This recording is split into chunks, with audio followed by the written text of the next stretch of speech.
مساء الفل على حبايبنا الاهلاويه في كل مكان. طلع الفيديو ده كده استثنائي بعد مباراه الاهلي والمصري، لكن الواحد ما كانش قادر حتى يستحمل لما يروح البيت عشان خاطر يعمل فيديو او يتكلم من كتر الفجر التحكيمي اللي شفناه. بصوا، احنا عندنا حاجتين مهمين، احنا مش هنحط راسنا في الرمل زي غيرنا. احنا عندنا اخطاء كتيره، رغم الاستحواذ ورغم الفرص الضايعه، لكن عندنا اخطاء كتيره. ما عندناش مهاجمين. انا اسف، واللي يزعل او اللي يزعل يتفلق يولع بجاز. اللي يزعل يولع بجاز، اللي مش قد تيشيرت الاهلي ما يلبسوش. ما عندناش مهاجمين، سوري، لا محمد شريف ينفع مهاجم للنادي الاهلي ولا شادي حسين ينفع مهاجم للنادي الاهلي. هتقول لي انت بتحارب الناس وبتحطمهم وبتاع. احنا ياما ساندنا وياما وقفنا ورا الناس وقلنا يا جماعه مش احنا اللي هنهدم نادينا ونعمل زي غيرنا. لكن لما يبقى ماتش مش موفق فيه، ماشي بنفهم الكلام. لما يبقى ماتشين ماشي بنقول مفيش مشكله. لما يبقى 3 ماتشات ماشي، لكن نستنى لحد لما تضيع مننا الدوري وتضيع مننا البطولات وبعدين نفضل نقول نساند. ما خلاص، انت مش موافق ما تنزلش، ما تلعبش، شوف لك نادي تاني. زي حسام حسن، مجرد بقاله سنه مع النادي الاهلي هنقول قاعدين كل عمال يقول موسيماني ظلمه. بس اول ما راح سموحه جاب جونين في اول ماتش، جاب جونين في اول مباراه. طول السنه مع النادي الاهلي ما جابش غير جونين. هتقولوا لي ما لعبش كتير، لا لعب وخد فرص كتيره، كان يثبت نفسه حتى في الشويه القليلين اللي لعب فيهم. لكن هو كده خلاص، تيشيرت الاهلي تقيل عليه، مش مستحمل ضغط الجمهور، مش مستحمل الضغط النفسي والعصبي. هو كده. معلش، الانديه الكبيره، ايه الفرق ما بين نادي زي النادي الاهلي وانديه ثانيه صغيره ما بتديش غير مرتبات صغيره او ما بتديش غير مبالغ صغيره للاعبين؟ ان اللعيبه دي فيها مهارات تفرقها عن اللعيبه الثانيه وبتستحمل الضغط النفسي والعصبي اللي ممكن تواجهه. هو ده الفرق ما بينك. ايه الفرق ما بين واحد بياخد 10 مليون وواحد بياخد 2 مليون ولا 500,000؟ ايه الفرق؟ ايه الفرق ما بين واحد بياخد 20 مليون وواحد بياخد نص مليون في السنه؟ ايه الفرق؟ هو ده الفرق. عشان كده انتوا لعيبه كبار ولاعيبه غاليين، فبالتالي انتوا خلاص يعني اديناكم فرص كتيره. شريف، معلش انا بحبك بس احنا وقفنا وراك كتير، لكن انت مش قادر تفيدنا، انت مش قادر تفيد النادي، انت مش قادر تفيد النادي الاهلي. النادي احنا لسه متصدرين، بس معلش ليه يتكرر نفس السيناريو بتاع السنتين اللي فاتت؟ ليه نفضل ننزف نقط كده كل مره؟ ما صدقنا الزمالك نزل بقاله 3 ماتشات بينزف نقط، هو الثاني وبينقط وبيعمل، وقاعدين ماسكينه الكل ماسكه تريقه وماسكه تنقيط ومش تنقيط واخر تريقه عليه. نيجي احنا اللي ما نستغلش حتى الهدايا اللي هو بيديها لنا. ليه؟ احنا كنا افضل في المباراه، احنا كنا افضل، بس جت علينا هجمتين 3. ربنا يبارك له الشناوي، لولا الشناوي كنا زماننا شلنا جونين اساسي، جونين من المصري بسبب الانفرادات اللي حصلت او الهجمات المرتده. لكن الشناوي شال منهم جون ما يتشالش. فالله يبارك لك يا شناوي بجد. لا يعني النهارده كان مستواه رائع، بس كان هيدخل فينا جونين. ليه طيب؟ نبقى احنا اللي هاجمين طول الماتش وعاملين اكتر من 7 8 هجمات ولا 10 هجمات، وفي الاخر كمان ممكن يدخل فينا جونين. سيبكم من موضوع التحكيم، هتكلم عليه، بس انا دلوقتي بتكلم على اللعيبه بتاعتنا. احنا قبل ما نلوم الناس نلوم نفسنا، قبل ما نتكلم على غيرنا نتكلم على نفسنا ونشوف عيوبنا فين واخطائنا فين ونصلحها. هنفضل نقول كولر مش هينزل يجيب الاجوان بنفسه. اللعيب ده الدكه اللي معاه بره فريق ثاني لوحده. الدكه اللي كانت قاعده بره النهارده فريق كامل لوحده، ينزل يلعب، يشيل ال 11 دول ويحط 11 غيرهم، او يشيل ال 10 لعيبه ويحط 10 لعيبه غيرهم. معاه فرقه بره، سكواد كامل، فريق كامل، اتقل فريق في مصر واحسن سكواد في مصر. عايزين ايه تاني احسن من كده؟ انا مش عارف يعني لحد امتى. طيب يعني لحد امتى هنفضل نسيب الدوري بالسهوله دي؟ السنه اللي فاتت كنا فارقين عن الزمالك ب8 نقط. هو حصلنا وجابنا بالضغط بقى النفسي، بالحكام، بالاجهاد، باللي عايزين تقولوه. بس خلاص مش هنفضل كل مره ندفن راسنا في التراب ولا زي النعامه كده، ولا ندفن راسنا في الرمل ونقول لا معلش اصل الحكام. الحكام في عامل وفي جزء كبير. والنهارده ده مصيبه اللي حصلت النهارده. انا اول مره اشوف حكم سوري في اللفظ زفت بالطريقه دي. مين الحكم ده؟ بس قبل ما اخش على الحكم اللي جابوه لنا لجنه الحكام دولت، لا احنا هنتكلم على المهاجمين بتوعنا. ده كوره قفشه والشحات بتتعازموا على بعض. مش قادر تجري يا قفشه، ده انت والجون يا راجل انفراد، انت والشحات، ومعاكم مدافع واحد وراكم يحصلكم ومش قادرين تجيبوا جون. ده الجون شارع قدامكم، الجون شارع. بتشيل المسؤوليه من عليك يا قفشه. انت عامل مباراه ممتازه النهارده، ممتازه. انت عامل مباراه حلوه النهارده والكل بيشيد بيك، بس انت اللي شلت، انت اللي هتشيل الليله بسبب الجون اللي راح منك. ده جون ما يروحش، ده انت انفراد. انتوا 2 انفراد، يا ريتك واحد. وبتديها للشحات في اخر لحظه، وكويس ان هي جات له، عدت ما بين رجل المدافع. كويس ان هي وصلت له، والشحات الجون شارع قدامه، لا يطلعها بره. ازاي؟ ازاي؟ انا مستغرب الجون ده ازاي يروح. شريف فرصتين يضيعهم، اسهل من كده مفيش. واحده الجون فاضي قدامه بعد ما قفشه ما اتخبط وقع في الارض، الجون فاضي والجون بره مرماه، تطلعها في السماء. طب مستعجل على ايه؟ هدي، رقص. الجون فاضي، اعملها على الارض. ده انت لو عملتها على الارض يا راجل، لو بصيتها مبصيه على الارض هتخش جون. شادي حسين الكورتين ضاعوا منه، ما يضيعوش من اي حد، ما يضيعوش من لاعب ناشئ. شادي حسين اللي من يوم ما جه ما شفناش منه حاجه.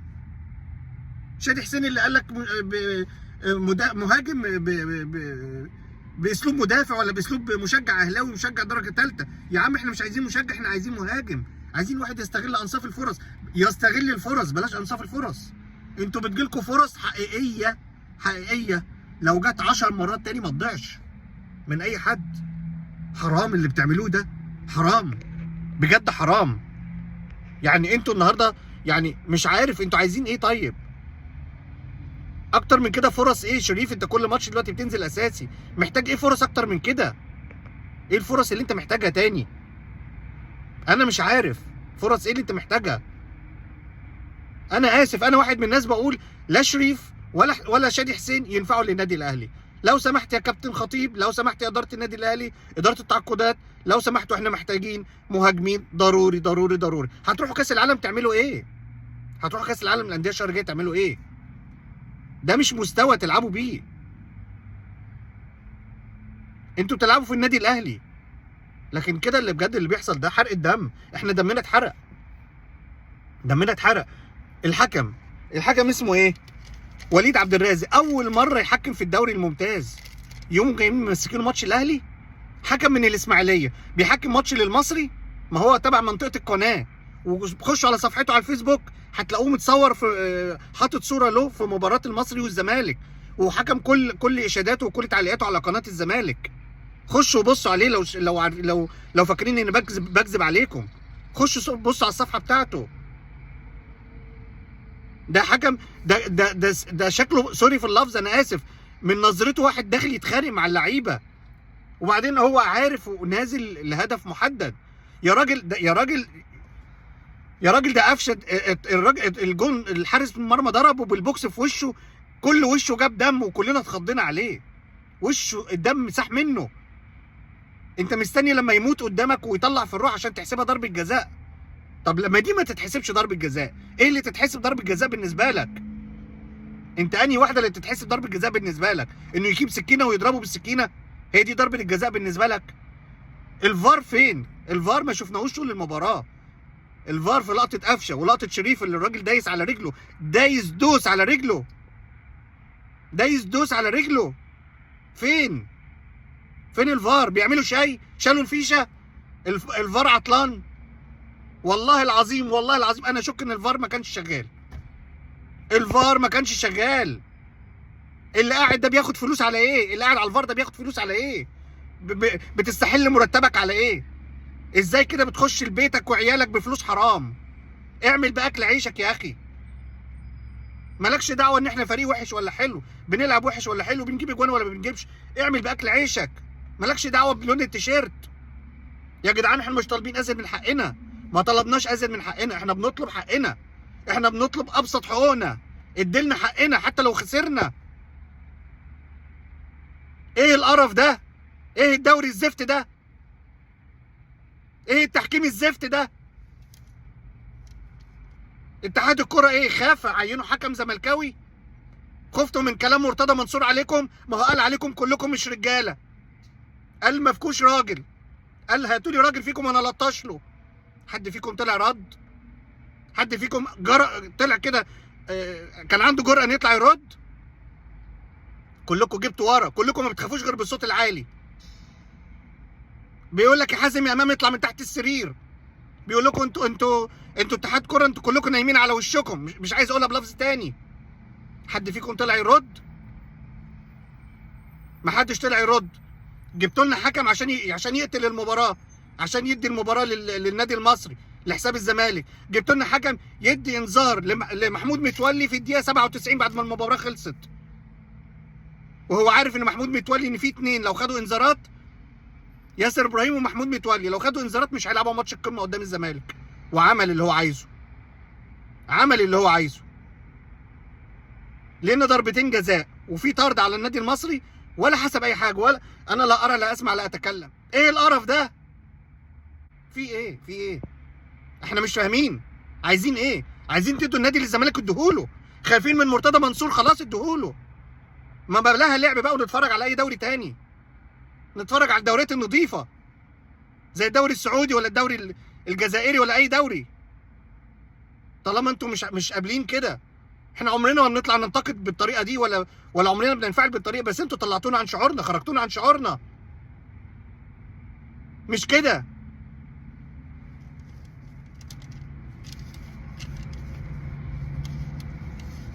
يا راجل ده مدي 6 دقايق وقت بدل ضايع، منهم دقيقتين الجون وقع فيهم وما قامش من على الارض، دقيقتين، غير الانذار اللي راح اداه للاداري بتاع النادي المصري اللي بره ده، غير ان التعطيل اللعب وقف في ال6 دقايق دول 3 دقايق ولا 3 دقايق ونص.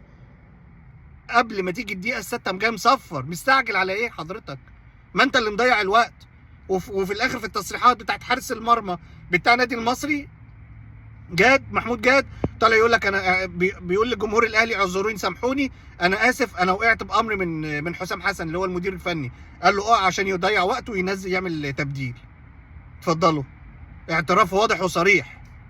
ادي اللعب في مصر، ادي الدوري المصري، ادي اللعيبه المصريين، ادي مدير فني زي حسام حسن يقول للعيب اقع ضيع وقت عشان اعمل تغيير في الدقيقه 94 ولا 93.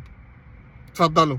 هو ده اللعب. ما هو بالنسبه له طبعا نقطه من النادي الاهلي دي بالنسبه له انجاز، دي بالنسبه له بطوله. لكن يا شريف انت بتلعب طول المباراه حوالي 70 دقيقه، مفيش تسديده واحده على المرمى، تسديده واحده. كل اللي عملته طول المباراه أربعة باص اللي عملتهم، مفيش تسديده واحده. برونو سافيو انت فين يا برونو؟ هو احنا هنفضل بقى كل شويه نقول برازيلي ومش برازيلي وزفت؟ لا مش كده، مش كده. لو مش قد المسؤوليه انت التاني بلاها روح شوف لك اي دوري تاني ولا ارجع مكانك. احنا مش هنفضل دافسين دماغنا في التراب وراسنا في التراب لحد لما الدوري يضيع مننا تاني. كابتن خطيب لازم تصحوا، الاداره لازم تصحى، لجنه تعاقدات لازم تصحى، كابتن عادل القيعي لازم تصحوا. الجمهور جايب اخره. هتقول لي احنا لسه متصدرين الدوري ولسه بدري وما تقلقوش وساندوا فريقكم وساندوا النادي. بنساند. طب وبعدين هنستنى لما الدوري يضيع تاني؟ ما انتوا شفتوا بيتعمل فيكم ايه واتعمل فيكم ايه السنه اللي فاتت. ما بتتعلموش يا كابتن يا خطيبي؟ في بعض المباريات لازم تجيب لها حكام اجانب، مش هنقول كل المباريات، بس في مباريات لازم تجيب لها حكام اجانب. احنا ما بنكسبش غير بالحكام الاجانب عشان ما بنكسبش غير بالحق. بالحكام المصريين مش هتاخدوا الدوري، والله ما هناخد الدوري، والله كمان مره بالحكام المصريين والله العظيم ما تستنوش الدوري، والله ما تستنوا اي بطوله في مصر بالحكام المصريين. بالوضع اللي احنا شايفينه ده، طول ما في ناس قاعده ليل ونهار في القنوات بتقل ادبها على التحكيم وبتقل ادبها على رئيسه لجنه التحكيم وبتقل ادبها على النادي الاهلي وعلى الاداره، وعاملين ضغط على الاتحاد كله عشان خاطر التحكيم وعشان خاطر مصلحتهم، عمركم هتشوفوا حاجه وعمرنا ما هنشوف دوري. دول بيقولوها علني في قناه نادي الزمالك اول امبارح، جمال عبد الحميد والشله اللي قاعدين هزاز الرؤوس قاعدين بيقولوها علني. كلاتنبرج لازم يرحل، كلاتنبرج لازم يمشي. ايه ده؟ قاعدين يقولوا عليه كذاب مرتشي، قاعدين بيشتموه علني، بيقولوا عليه كذاب ومرتشي وجاي ممنهج او جاي موجه لمصلحه النادي الاهلي. ده بيشجع النادي الاهلي. يعني انا مش فاهم، انا ما شفتش كده، ومع ذلك ما شفتش اي رد جالنا من اتحاد الكوره، ولا اي رد جالنا من لجنه الحكام، ولا اي رد على الاساءات دي كلها. سايبينهم براحتهم. يشتموا ويغلطوا، واحنا لو حد فينا اتكلم تقفوا له. اللي عايزين تعملوه اعملوه، بس احنا جبنا اخرنا، وده تحذير. وانا بقول اهو، الدوري مش للاهلي، الدوري السنه دي للزمالك، وباينه وواضحه من اولها. وانا اسف اذا كنت انفعلت معاكم. السلام عليكم.